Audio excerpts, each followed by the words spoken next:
Tonight, Marin County fire crews are still responding to an 80-acre wildfire in the Florida Highlands area near Dunedin.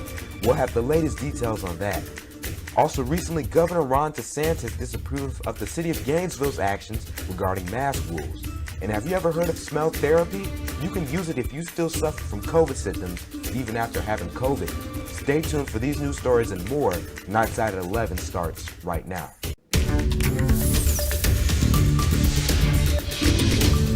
Today, firefighters were still fighting a huge fire in Marin County. As of now, 25 households have had to evacuate. Thank you for tuning in and welcome to Nightside at 11. I'm Nicholas Shedway. Tonight, I'll give you details about the fire that is still ravaging across in Marin County. This wildfire in Dunedin marks the beginning of a wildfire season in north central Florida. As of early yesterday evening, the fire was 90% contained. Sean Wright lives in the area where the fire was spreading, and he explained that he has never seen anything like this before. We had a shed in the back, which was the housing for our water pump.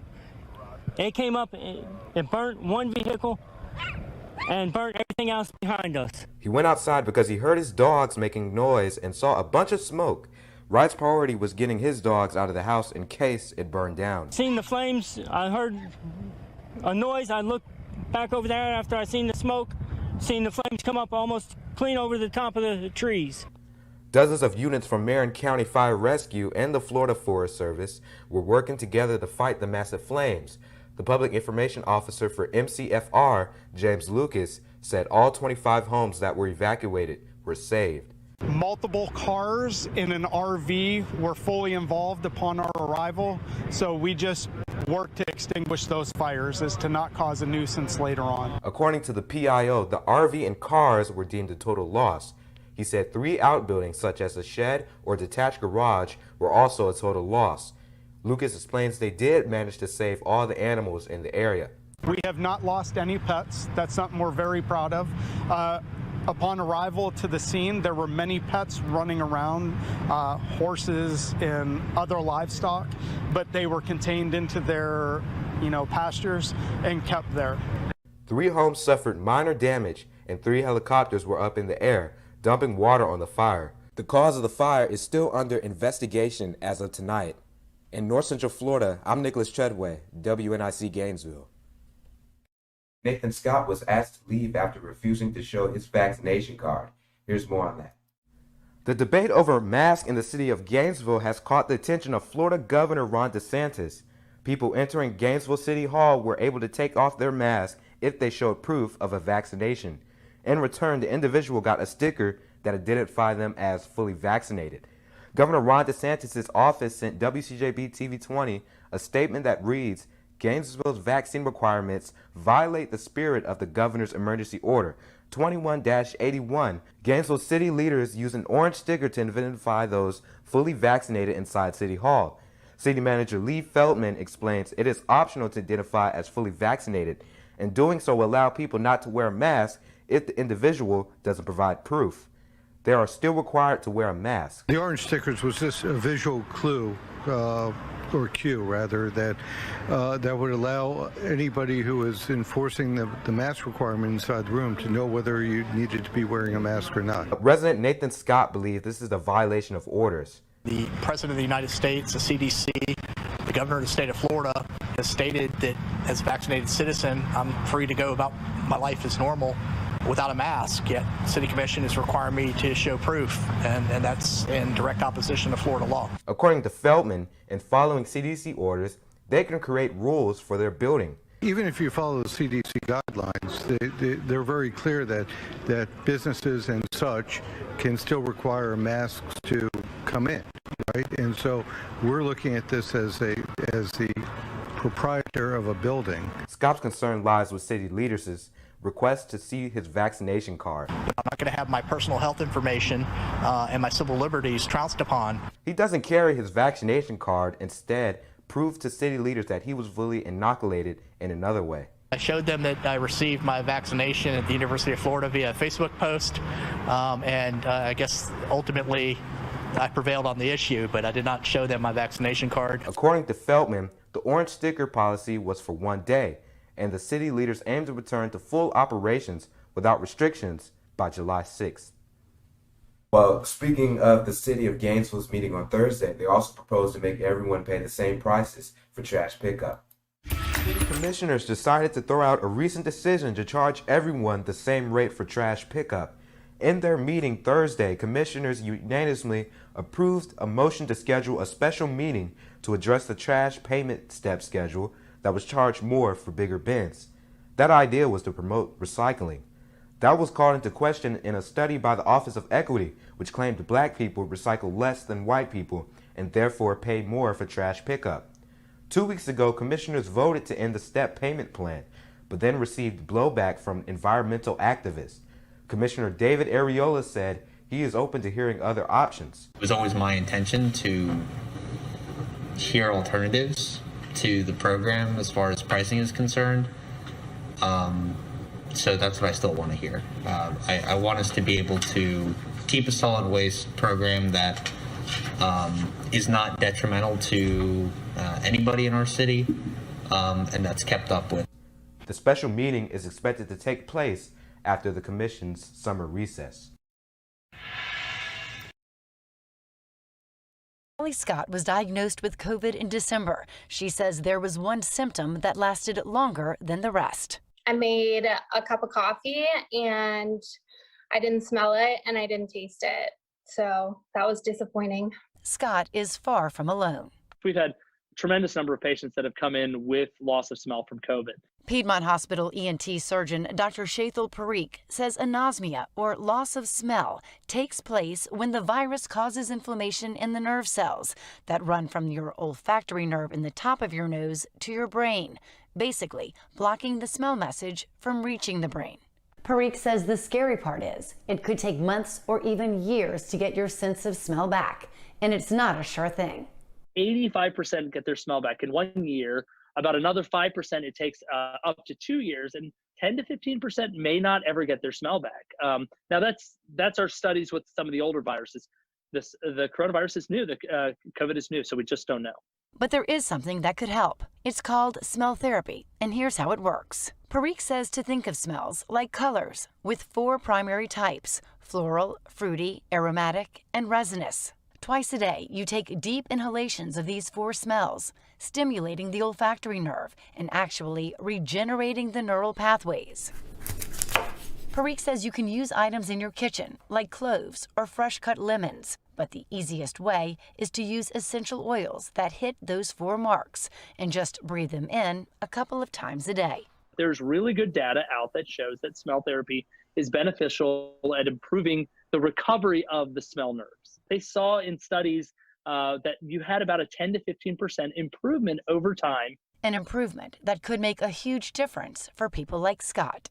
I thought naturally it would come back, but now that it's kind of been a little while, I'm definitely interested in trying anything at this point.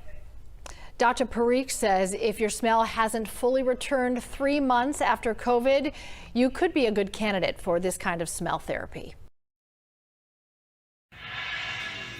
Now looking at data from the Florida Department of Health, you can see that cases are starting to decline as more vaccinations come out. And this has been a trend all over the country, not just here in Florida.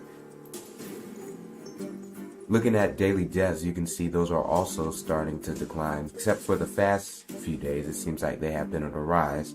But they should continue to decline as vaccinations go out, because that is the goal. The percent positive is now below 5%, which was needed to open fully back up in Florida. And looking at COVID numbers in North Central Florida, you can see there's 25,000 and that is a typo, 25,264 cases and 281 deaths in Alachua County. In Marin County, there are 31,723 cases with 987 deaths. In Levi County, it is 3,527 cases with 54 deaths. Now, if you're confused about when and where to get a vaccine in Alachua County, pick up your phone and text the word vaccine to 352-448-5796. Wait just about a minute or so and we'll send you a follow-up text with the information you need. Governor Ron DeSantis signed what he called a broad-based tax relief package yesterday morning in Pensacola. A press conference took place at a Home Depot there. The package includes a significant number of new exemptions and tax holidays. The governor was most proud of a new tax holiday called Freedom Week.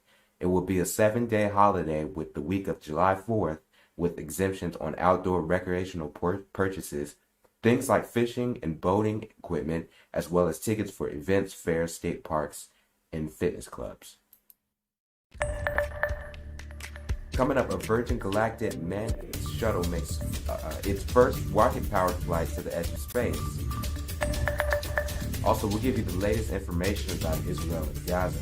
I'm Annie Taylor-Joy, and I'm hosting the season finale of SNL this week with musical guest Lil Nas X. It's the last show of the season, y'all. Say the best for last. Well, we want to be humble. The other shows were great, too. No, this is the best one. Yeah, it is. Let's do this. Can we hug? No. All right. This portion of tonight's newscast is sponsored by Zaxby's. Indescribably good. I was hit from behind, and the insurance company only offered me $500 for my injury claim. I called attorney Dan Newland. Dan got me $990,000, and that money really helped me. Our law firm has a winning record helping car accident victims. So if you've been involved in a car accident, call me now. I'll fight for every dollar that you may be entitled to. 352-222-2000. That's 352-222-2000. Dan, from the bottom of my heart, thank you for winning my case. I had back pain. I felt flushed. I didn't have any normal symptoms. I had congestive heart failure. I had a heart attack. The pain took my breath away. My doctors referred me to UF Health. I was in the ICU for 5 days. My heart stopped 3 times. I received a pacemaker and a defibrillator. I had 75% blockage. And I trust them with my life. I'm back and I'm loving time with my grandkids.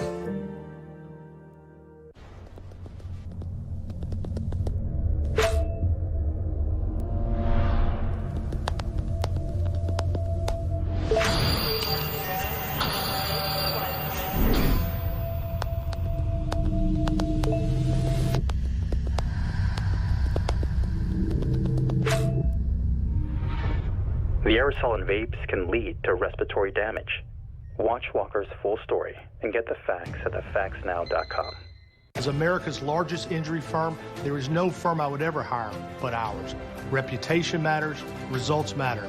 There's only one Morgan & Morgan, for the people.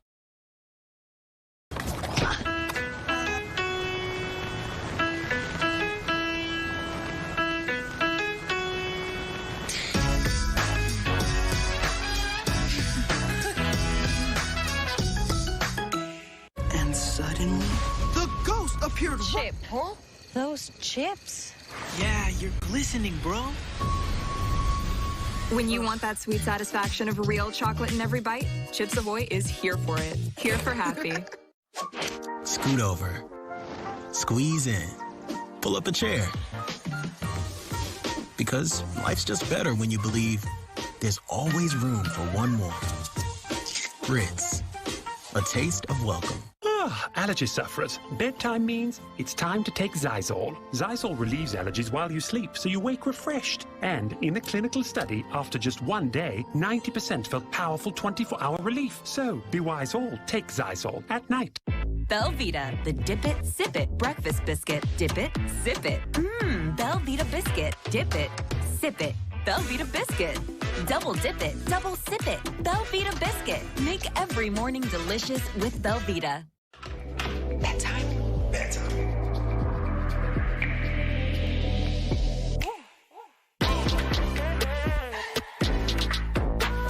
I love bedtime. The thin, sweet bite to end the night. Oreo Thins. You're not supposed to be here. Neither are you. It's the 2-hour summer premiere on A New Night in Time. Why do my kids walk in and mom's printing cash? Really sucks to be you this week. Good Girls returns June 24th on NBC.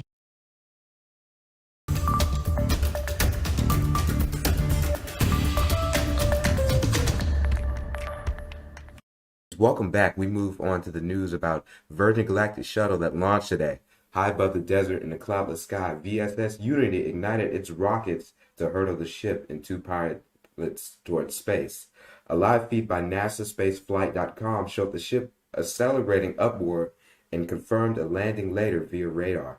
Virgin Galactic announced that its VSS Unity shuttle achieved a space equal to 3 times the speed of sound in an amplitude of just over 55 miles above sea level before making its gliding return to the atmosphere. Alright, so the National Hurricane Center has named Anna about 200 miles northeast of Bermuda. The low is starting to get convection around its center overnight, which is an indication of some tropical characteristics. The good news is that it's not impacting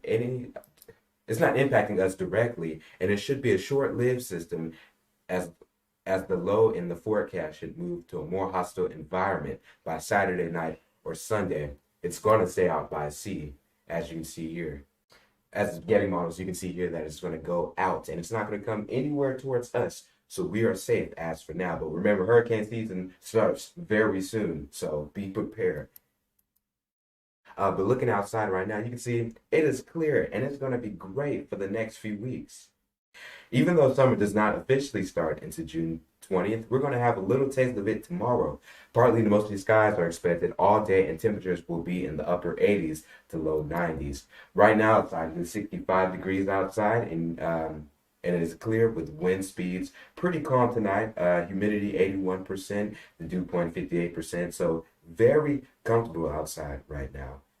And across North Central Florida, it's like that. Actually, now it's 60 degrees in Gainesville, 61 in Lake City, 65 in Valdosta, 65 in Waycross, and mostly 60s across North Central Florida region, except for Mayfront. They got 73 down there, so it's still a little bit, it's still warmer. That's a 13-degree difference from Gainesville right now.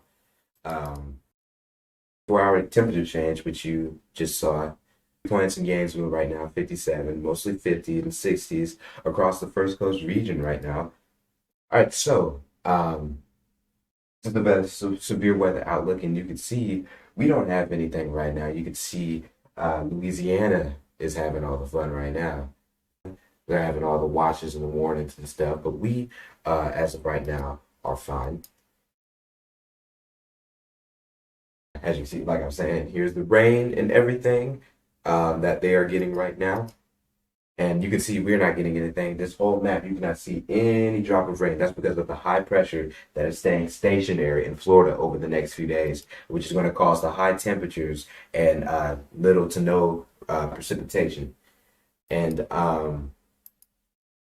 so for your 24-hour forecast, tonight is going to be high 65 degrees with calm winds, partly cloudy. And for tomorrow, it's going to be a high of 90 degrees, as you can see right here. Very hot, but light winds. And so it's normally you really want that winds to cool yourself down, but no, it's going to be light winds. And tomorrow night is going to be 66 degrees with calm winds, partly cloudy overnight. But it's going to be very hot tomorrow, so please make sure you stay hydrated. It's very important to stay hydrated. Because the heat is not kind to you. It will not spare you. So make sure you stay very hydrated. Like I said, tomorrow, hot and high temps. Winds are only to 5 to 6 miles per hour, so they won't be much help tomorrow. And the sunset tomorrow is at 8:20 tomorrow, and the high is supposed to be 90, like I said earlier. I checked earlier today, and it went down by 87 to 88. Which is still pretty hot. It's only a 3 degree difference than 90. So, but just to put that out there, it could be only get up to 86 degrees tomorrow. And if you're going to the Florida vintage market, please make sure to drink a lot of water. Like I was saying earlier, it's very important. Wind speeds tomorrow, like I said, 5 to 6 miles per hour. This event starts at at noon tomorrow, and it's going to end at 5. It's at the Cypress and Grove Brewing Company. And looking at your futurecast, you can see this high pressure is staying stationary over Florida over the next few days. You can see into Thursday, it is still there. But yeah. Now, looking at your 7-day forecast, like I said, look at these temperatures. Don't pass out now because you're going to need all that energy when you're outside next week. So tomorrow is mostly sunny, like I said, high of 90, low of 61. Monday, high of 95, 64. Now, don't let the heat sneak up on you. Stay hydrated, wear sunscreen, and spend time in the shade or cooler areas. High pressure is off to our east and will start to shift late tonight, which will cause the winds to finally start to relax, which is bad though, because we really want the wind to cool us down. But if you are heading to the beach, we have a high risk of rip currents. So if you're not a strong and confident swimmer, it is best to stay on the sand. The heat is on. On Monday will be our coolest day for the next work week with highs around 90s. Yes, you read that right. Our coolest day. Temperatures will only go up from there. Tuesday through Friday, we will warm up to the mid-90s. On top of all of that, skies will be clear and sunny all week long.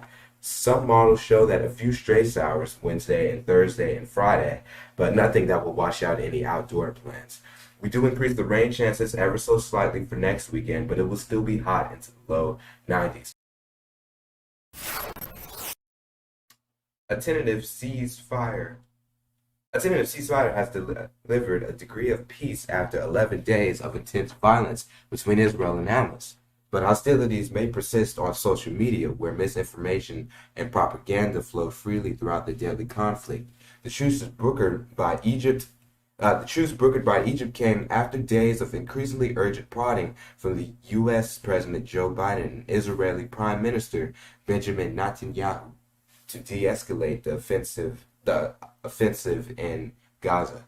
Biden weathered domestic criticism from the right and left for his response, but aides argued the outcome validated his research approach.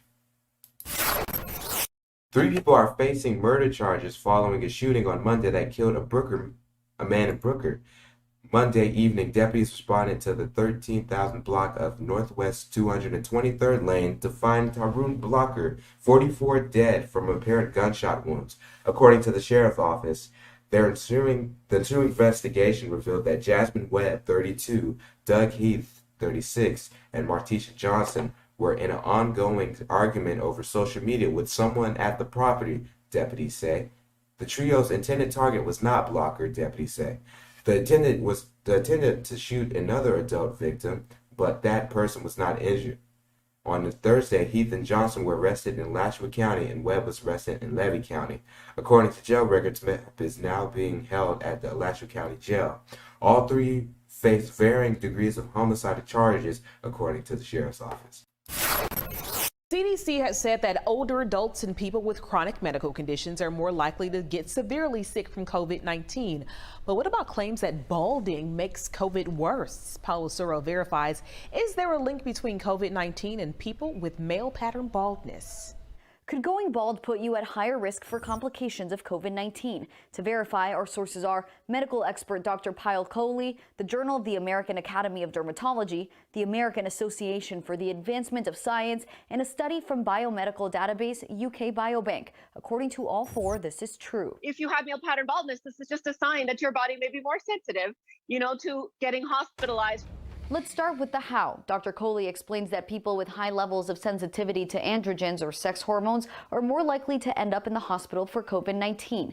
Both men and women dealing with baldness or androgenic alopecia have higher levels of those hormones. All 3 studies examining the connection between COVID and the hormones show that androgens make it easier for the virus to enter cells. What we don't know about this relationship yet is whether it's a causation. What was also interesting is that it wasn't just limited to men. So women who also had male pattern baldness appeared to have a similar sort of pattern. The common link appears to be here increased androgen sensitivity. And according to our sources, the balder you are, the higher the risk of being hospitalized. So how sensitive you are to sex hormones determines conditions such as male pattern baldness, and it's likely mostly genetically driven, but also probably has some influence from lifestyle habits and other medical conditions as well. So we can verify both men and women with the sign of increased androgens, which cause baldness, are more likely to be hospitalized for COVID-19. Dr. Kohli suggests getting the vaccine and adds that if baldness runs in your family, you let your loved ones know about the possible risks. A man was critically injured following a crash early Friday morning. Officers at the scene said the victim was driving a pickup truck when he lost control of the vehicle. The pickup veered left and went into a ditch. A front seat passenger was wearing a seatbelt and escaped the crash without injury. The driver was not wearing a seatbelt and was ejected from the truck. He died at the scene. Law enforcement writes tickets to save lives. It's time for Sleep Number's Memorial Day sale on the new Sleep Number 360 smart bed. It's the most comfortable, body sensing, automatically responding, energy building, dually adjustable, dad powering, wellness boosting, foot warming, temperature balancing, recovery assisting, effortlessly life-changing, proven quality night's sleep we've ever made. And now save $1,000 on the new Sleep Number 360 Special Edition Smart Bed, now $17.99. Plus free premium delivery when you add a base. Ends Monday. I was hit from behind, and the insurance company only offered me $500 for my injury claim. I called attorney Dan Newland. Dan got me $990,000, and that money really helped me. Our law firm has a winning record helping car accident victims. So if you've been involved in a car accident, call me now. I'll fight for every dollar that you may be entitled to. 352-222-2000. That's 352-222-2000. Dan, from the bottom of my heart, thank you for winning my case. I had back pain. I felt flushed. I didn't have any normal symptoms. I had congestive heart failure. I had a heart attack. The pain took my breath away. My doctors referred me to UF Health. I was in the ICU for 5 days. My heart stopped 3 times. I received a pacemaker and a defibrillator. I had 75% blockage. And I trust them with my life. I'm back and I'm loving time with my grandkids.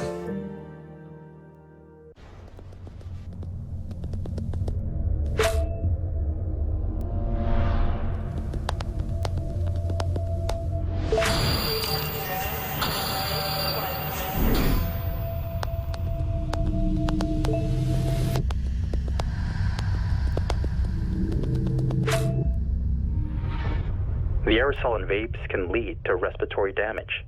Watch Walker's full story and get the facts at thefactsnow.com. As America's largest injury firm, there is no firm I would ever hire but ours.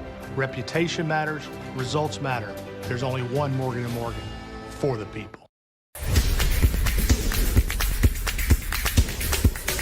Well, it was history in the making. Congratulations to the Newberry Panthers baseball team. Yesterday, they beat Chipley 7-5 in the Class 1A state championship to win their first state title in school history. Well, I'd like to thank you for joining me tonight. And remember, you can always visit us. When we're not on air, you can always visit us at WNIC.TK for more news stories and on-demand broadcasts. Thank you for joining me tonight, and have a good rest of your weekend. Stay cool.